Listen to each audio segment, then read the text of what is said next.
There's a book I read that I highly recommend called The One Thing by, I don't remember the name of the author, but he was the head of a big real estate firm.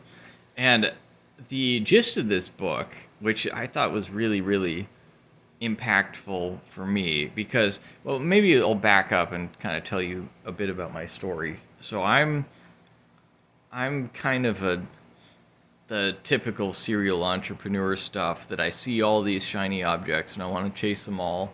And at the same time, I realize that, in order to be successful with something, you have to follow it through, right? You can't just like skip from one thing to the next every single week and have any level of success. Like you got to follow through.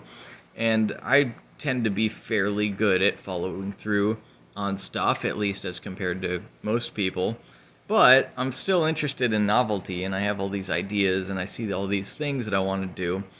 And what ends up happening is I just kind of pile huge numbers of responsibilities on my head, right? Because every time I take on something new, then I have to fulfill on that. And if I want to follow through, then that takes work, that takes effort.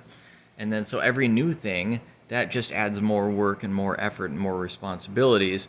And so it gets kind of out of hand. So I read this book called The One Thing, which is by a guy that has, I think, like over $1 billion company, and he said that when he used to kind of do the same thing, he used to focus on a lot of different things, and then what he really started making progress was when he kind of cut through all the noise and just asked himself, just focused on one thing, like one priority at a time, and he would ask himself this question: what is the one thing that if I accomplished this, then it would make everything else either easier or unnecessary?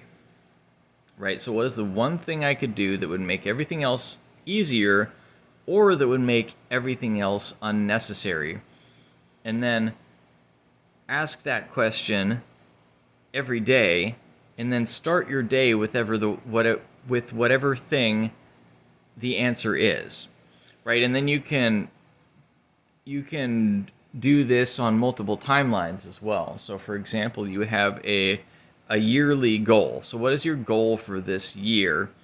And then take for the month, say, okay, my goal for this year is, let's say, to bring the business to $100,000 a month.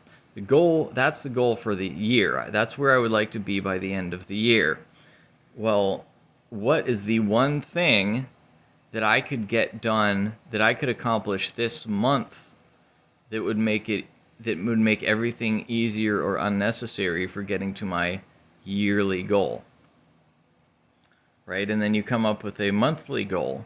And then you ask yourself the same question about the week. So what is one thing that I could get done this week that would make everything else either easier or unnecessary in order to get to my monthly goal? And then again for the day, what is the one thing that would make everything else easier or unnecessary in order to reach my weekly goal? And that's my one thing for the day.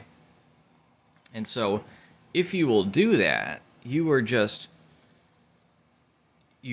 focusing on the area of greatest impact every single day, and you're making it the beginning of your day.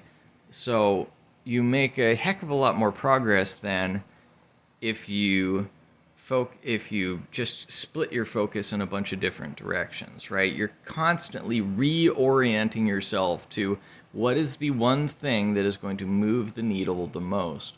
And interestingly, I was watching a podcast with Mark Andreessen, who is a tech founder that worked with Elon Musk, or maybe still does work with Elon Musk.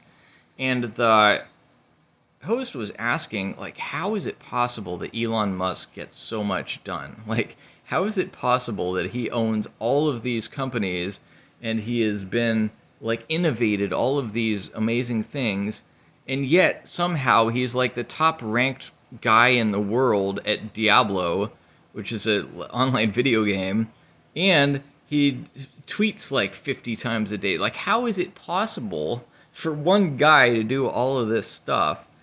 And he said, well, the biggest thing is basically said exactly what the one thing book says. He says, well, what Elon does is he just every single day finds what is the biggest needle mover, or for each of his companies, like what is the one problem that if solved would make the biggest impact in the company, or I think the way he put it was like, what is the biggest bottleneck in the company, and he just focuses on that for the day, and then after, or for the, I think he said for the week, right? So basically he said, oh, and he himself goes and solves that, right? He says he doesn't organize a bunch of meetings about it. He doesn't like plan to solve it, and he doesn't delegate it. It's like whatever is the biggest problem in the organization or the biggest bottleneck in the organization, Elon himself goes and talks to, like, goes and meets with whoever is on the front lines, like the engineer, the coder, the developer, whoever it is, and he fixes that one problem. And so after, if he does that once a week for a year, well, the 52 biggest problems or biggest bottlenecks in the company are solved because he's made that his priority and done it himself.